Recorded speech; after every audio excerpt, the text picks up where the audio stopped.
Welcome to another Monday motivational video just for you. You've come across the YouTube channel that's going to help you be encouraged, inspired, and uplifted to be your best self and allow so much love and joy to come into your life. It is insane.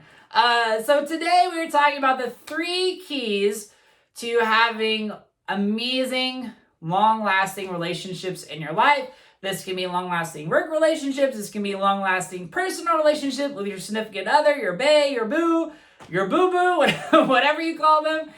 This can be for your family members, regardless of how you differ in religious or political views. This can be for your students if you're a teacher, whatever it is. This is the 3 keys to long-lasting, positive relationships in your lives we're talking about today.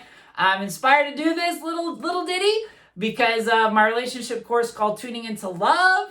And if you haven't already, make sure you hit that like and subscribe button so that you never miss another motivational video from me. All right, so 3 keys to long-lasting relationships. Number 1, how about a little bit of honesty?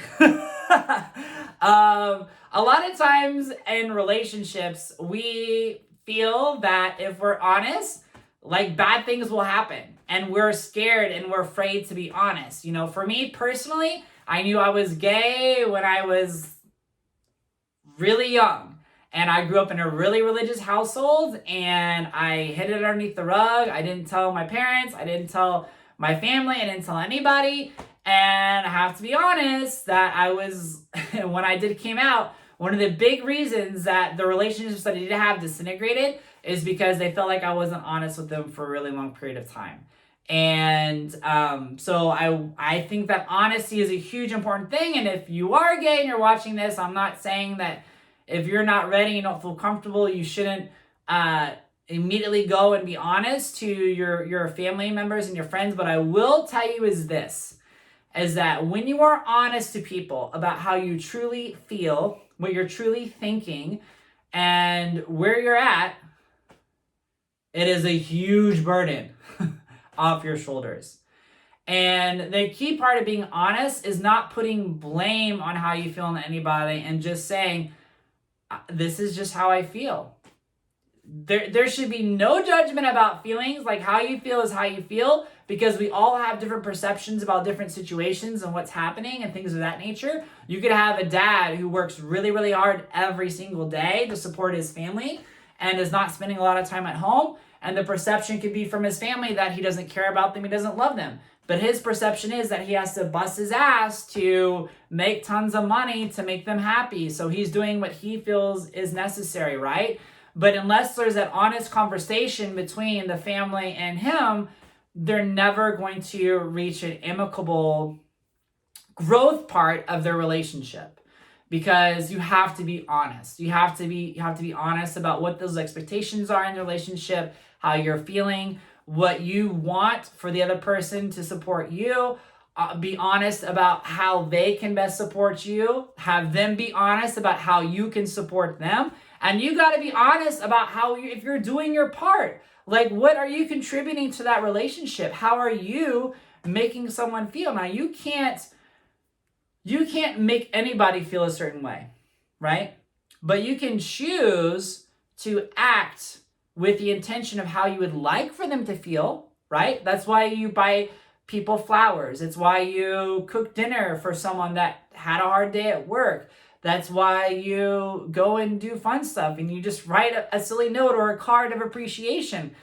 It's because you are doing something through love to show value and appreciation of that other individual. So be honest, right? That's just so incredibly important in any relationship. Number 1, be honest.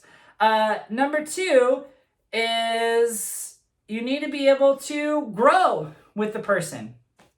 And this is really important, especially in romantic relationships, long-term work relationships, friendships, that as human beings, we are meant to grow. Everything on this earth is either growing or dying. So you as an individual are supposed to be growing as well. And what you have to realize is that some of your relationships are going to come and go because you're just naturally going to grow off in different directions. And that's perfectly fine. That's perfectly okay. But when you're committed to a significant other, or committed in a loving relationship, or it's a relationship with a family member, you have to be committed to growing together. I grew up in a religious background, and I remember a Bible verse my parents used to talk about called being equally yoked. And I used to think that was just about the idea of just religious beliefs, but just think about why relationships work and why people stay together. And a big aspect of that is that they're on the same page. They're growing together. Whether they're growing in fitness and health together, they're growing in their work and their jobs together, they're growing how they raise the family together, but they're on the same page. And it's funny because the idea of growing together goes back to you can't grow together unless you're honest with one another about how you want to grow, where you're growing, and what you believe and perceive about everything. I mean, as parents, right, it's hugely important to realize, like, how are you going to discipline your kids? Like, you have to be on the same page about that. How are you going to handle your finances? You need to be on the same page about that. So many relationships get disintegrated over kids, over finances, over work, and a lot of relationships too disintegrate because they're not honest about their needs and their wants and their desires in a relationship, and willing to grow and experiment, try new things, whether it's in their sex life or just stepping into the unknown and doing new adventures on the weekends together, not eating at the same restaurant every single weekend, right? That's a huge piece, is just growing together as an individual. And the last one is, and I have a whole YouTube video about this specifically, basically, which is seeing through the eyes of love. Because you can't change how people act or how people behave or how they perceive you, but you can choose how you perceive that person. And you can choose every day to see that person through the eyes of love. So something that I have learned to get better at, I'm still working on it with my husband, is that when he has a bad day and he comes home and maybe he slams his laptop back down, or he just groans, or if he says a comment about the floor being dirty because there's like one granola chip, true story, one granola chip on the floor, whatever it is, that is an indicator for me, like maybe something bad happened at work, or something's annoying, or maybe he pinched a muscle working out. I don't know what it is, but I get to choose to perceive him through the eyes of love. And what that means is kind of like how God, angels, universe is always supporting you, always helping you, even if you can't see it. Do the same thing for them. Choose to see them through the eyes of love. Whenever he makes me angry, I now choose to ask, hey, what's up? What's going on? And if he doesn't say anything, then I just kind of excuse myself so that he can settle down, do his thing, and I can think and know about him as the loving, amazing, talented husband that he is. And it's been wonders for a relationship. But you can do that for any relationship. You can choose to continually see that person through the eyes of love. This does not mean that you are not human. It does not mean that you will not get angry at your significant other, or your parents, or another family member, or a boss, or coworker. That's not what it means. But what it means is you can decide from this day moving forward that if you want a better relationship, better relationships in general, you can make the decision to choose on a daily basis to remind yourself, I'm going to see them through the eyes of love.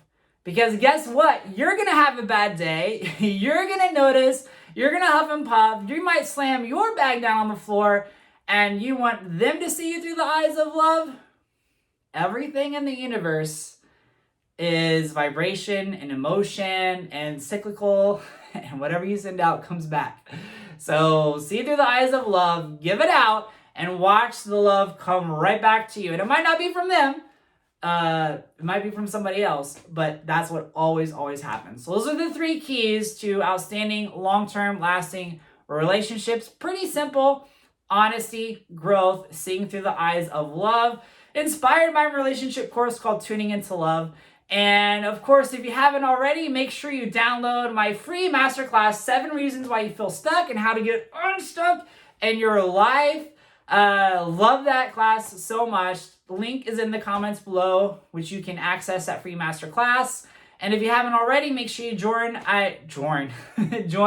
our VIP Facebook group, Born to Slay. Get your daily dose of positivity, motivation, and inspiration in there in that private Facebook group. If you haven't already, like and subscribe. And I got some more amazing content here for you and here. They're both amazing. Doesn't matter which one you decide to use. They're both fantastic, here or here. And remember, you are more beautiful than you think you are. You're more successful than you give yourself credit for. And you are more loved than you could possibly imagine. And you were born to slay. My name's Brandon. Have an amazing week.